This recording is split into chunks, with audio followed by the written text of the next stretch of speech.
All right, ladies and gentlemen, here is a Suicide Squad update, and this is going to be very interesting for all of you guys. This is Suicide Squad Lovers, a group on Facebook. You guys can join. I'll put the link down below. But there was an article in cosmicbooknews.com, and it's titled "Suicide Squad Passes Iron Man at the Box Office." So it wasn't even a week before Suicide Squad blew by Iron Man. I thought it was going to take a week, and the next weekend, like I said in one of my prediction videos, that would happen. That it didn't even take that long. Here's the actual article. You guys can go ahead and check out the actual article itself. But yes, Suicide Squad in its domestic box office is now blown by Iron Man. It is officially now, it's an official word as of, I think it was yesterday, it grossed more than Iron Man. So it's beaten back Iron Man. And in this Cosmic Book News article, they're talking about chasing Guardians of the Galaxy now and Batman v Superman.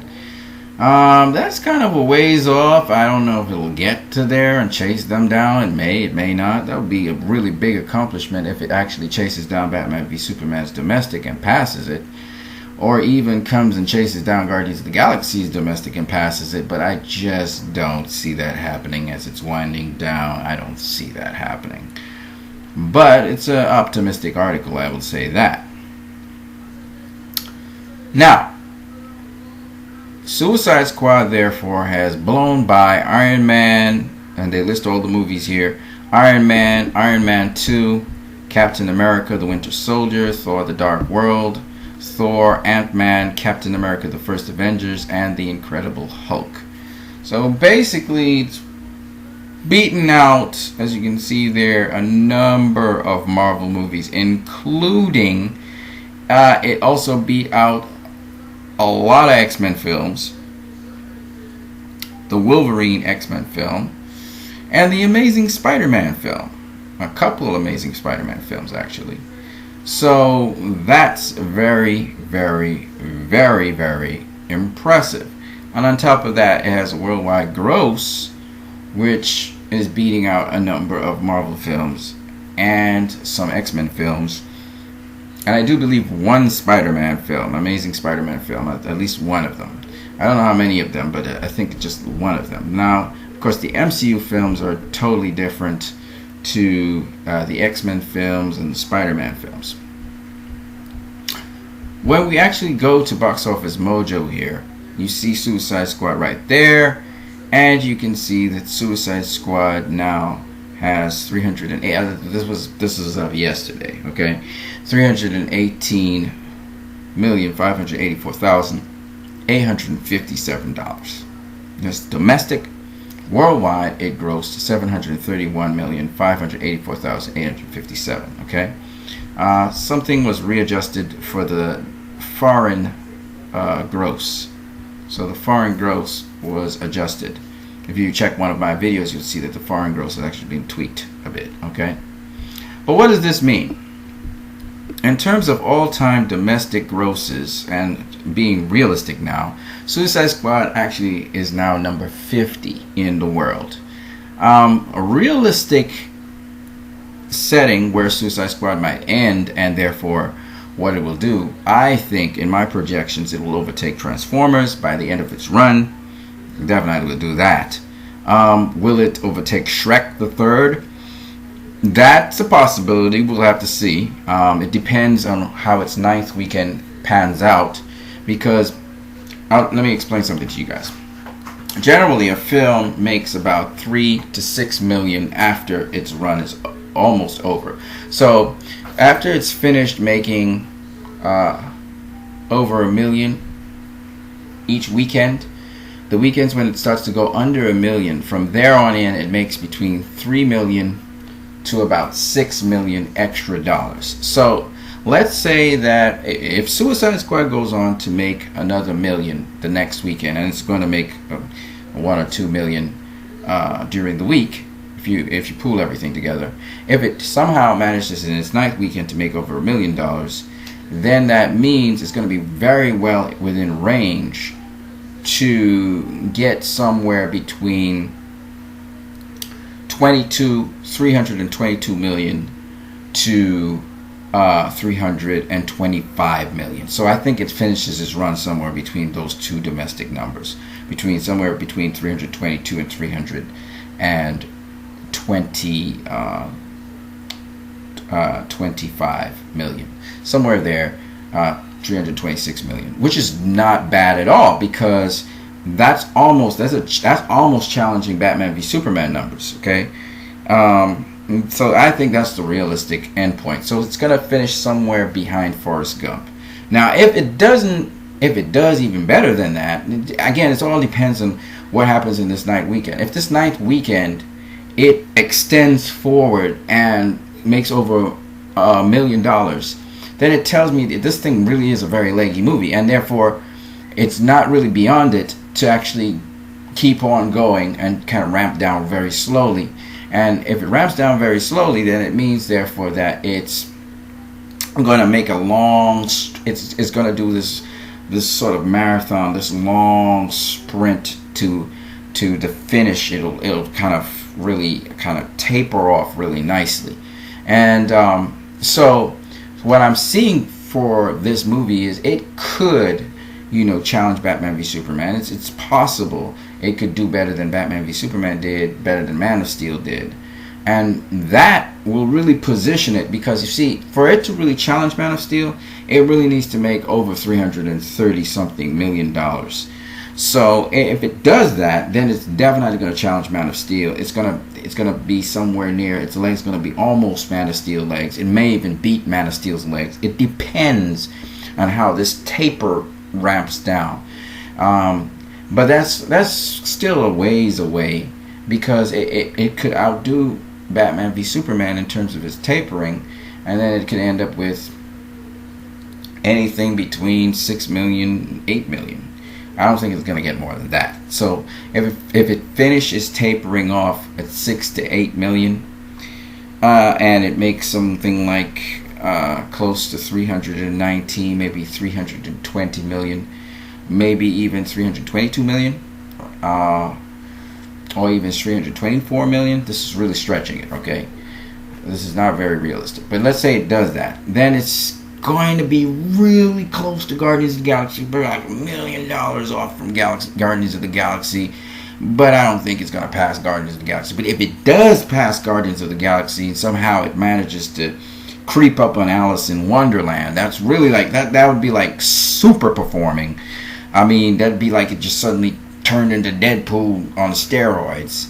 Now, this will tell you how it's kind of extraordinary. It's not really realistic to talk these things. But let's just say, let's go unrealistic for a minute, and let's say, it somehow almost chased down Minions and passed it.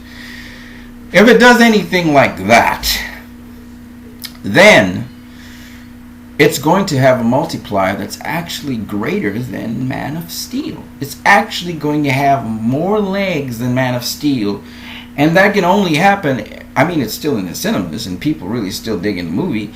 It would say that people like this movie more than Man of Steel, more than Batman v Superman. People really dug this movie, and Warner Bros. Will need to do a sequel pretty quickly, because if people dig the movie that much, they need to do a sequel. So that's the really extraordinary case scenario. I don't see it really happening, but if it does happen and it somehow gets a multiplier better than Man of Steel, Warner Brothers better back up everything else and just go with a sequel for Suicide Squad, because people dug that movie, okay? Numbers don't lie. So that's what's going on in the domestic, and you already saw the breakdown of that with Cosmic News. Now, in terms of the worldwide grosses, Suicide Squad is right now ranked at number 79, I think it is. Yes. And it's basically well within striking range of Up and even Matrix Reloaded. It is definitely within striking range of those two. As to Monsters University, that's an iffy situation. But if it somehow manages to make an extra 3 to 6 million, then it means internationally it's also going to make double that, which would be 12 million. So yeah, it could just pass the 750 million mark, and that means it would go past Fox's X-Men best movie, which would be X-Men Days of Future Past. It's not really past this movie to actually get past that total, strangely enough. And it's not I don't have to be extreme. That's realistic figures. If it makes, for instance, like I said before, $322 million domestically, that means between the point where it's at right now, which is 319 million, and the point where it reaches 322 million, and it's going to make over 322 million. I already know that by the end of its run, right? We already said at the end of its run, it's going to make about 326 to 328. Okay, if it makes 326 to 328, and you take that away from 19 million, that's 9 million more it's going to make. And internationally, it's going to make double that. So it's going to make 18 million, 9 million, that's 27 million. You add 27 million to 731 million, or 732 million, it depends on what you want to call it. But if you add 27 million to that, that is 758 million, or 759. It's almost 760 million. So it basically is going to blow by X-Men Days of Future Past. It's probably going to blow by the Hunger Games, take out the Hunger Games, but it's going to settle down somewhere between Maleficent and 2012. It's going to settle down somewhere in between those two figures. Now, what does that actually mean? Well, Guardians of the Galaxy was 773 million with China. Yeah. I mean, I'm just saying. It's not, Suicide Squad pulling up to really within range of Guardians of the Galaxy and Deadpool. That's huge. That's huge. There's no way you can call that a flop, a failure, or anything. And it also says that in spite of the critical bashing, the movie was good. People really enjoyed it. People couldn't get enough of it, which is why it's doing that well. Now, if we go to the extreme case scenarios that we just talked about, where it somehow managed to make domestically above 330 million, surpass Batman v Superman's total, really crawl up on Guardians of the Galaxy, that's a totally different situation. Because, see, you get the 330 million, right, or even 333 million from 719 million, you're talking about roughly 13 million, 14 million there. You double that, that's 28 million, okay? You take 28 million and 14 million, you put them together, and you get a number that's very, very interesting. You get $42 million. You take $42 million and you add it to what currently this movie is made, which is 731 million, and you get 773 million. And 773 million is no small money. That's almost identical to Guardians of the Galaxy. So, I mean, that's without China. Not that it really matters, but if it pulls anywhere near that, this is a very hypothetical thing. I don't see it happening, really. To be realistic with you, I don't think that's going to happen. I think it's going to pull up somewhere about 760 million. That could happen, and that's still a best case scenario. It may make just about 740 million or 750 million. But if it somehow manages to make something gigantuan like that, because it has a great run, I'm telling you right now, this movie needs a sequel as soon as possible. Forget Harley Quinn. Just do a Suicide Squad sequel. Now, why is that important? It's because this movie, people couldn't get enough of it, and it was just an introductory movie. Just imagine if you can get a full-blown Suicide Squad movie going. So that's all I got to say about that. Now, having said all of that, and if it gets anywhere in the vicinity of those things, now remember, my realistic projection is that it lands somewhere, somewhere here. Okay, between Maleficent and 2012, or even more realistically, to be honest with you, somewhere, as I said before, somewhere here, Chronicles of Narnia and so on. But I think it's going to go way above those things, but that's the least possibility. What it says about Suicide Squad is, again, I can't belabor this point enough, is that this movie was a good movie. And no matter how many times the critics are going to say it was a bad movie and repeat themselves, I need people in the audience, I need real fans, I need people who really watched the movie to say it was a good movie. It was not a messy movie. It was a villain movie. Villains are generally messy people. So the storyline had character just like the villains, so that it made sense how the movie went forward. And I think what's happening is that a lot of these people who talk about it was a messy movie, they just don't understand DC style. They don't understand the DCEU. They don't understand the universe. But for a normal a fan-going moviegoer, they enjoyed it immensely and they don't see it as messy at all. And in fact, there's very little that does not make sense in this movie. For any person with a brain and some common sense, they'll realize that. Yes, the antagonist was somewhat rushed through the story, but it was not the story wasn't focusing on the antagonist per se, so that's excusable.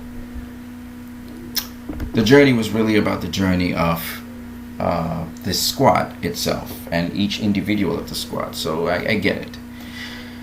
And I hate to bring this up, but Captain America Civil War just sucked when it comes to the villain. So I don't want to hear these naysayers say, oh, Suicide Squad had a horrible villain. Get out of here. Civil War, you hail it as a good movie, and the villain just sucked in that movie. So stop it, okay? Don't even talk about Guardians of the Galaxy. The villain in the Guardians of the Galaxy sucked, okay? Deadpool's villain was good, okay? He was alright. He was good. So I have nothing to say against Deadpool. X-Men Apocalypse had a decent villain. Wasn't the greatest villain in the world, but he was decent. Okay, Batman v Superman, as much as people didn't like Lex Luthor, it was brilliant. Lex Luthor's a villain that you have to grow. He grows on you every time you watch it. He grows on you more and more and more. You're not going to like Lex Luthor. You didn't in Suicide Squad. You're not going to like Amanda Waller. And she's villainous. And by the way, the main villain of that movie was Amanda Waller, as you guys will see in the next issue. Lex Luthor was a brilliant villain. He was annoying, but he was brilliant and scared the crap out of me after the bombing. And that was, I began to realize this guy's not easy. And then when I saw him in the rooftop scene, he scared me some more.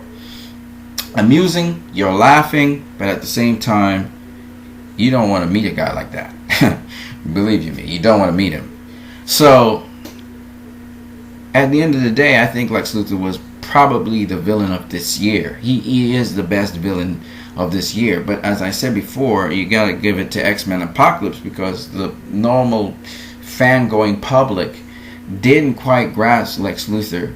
It was just too much for them to be able to deal with, because they're used to the Hollywood typical villain. What's so funny to me is that here are these people now talking about Enchantress being the typical Hollywood villain. In fact, she wasn't the typical Hollywood villain, but that's for another time.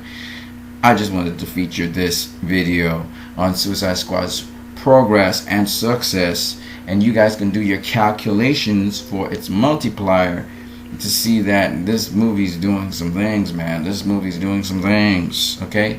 And by the way, its multiplier blew by X-Men Apocalypse, okay? Just like blew by it. Like, X-Men Apocalypse is not even in the picture anymore.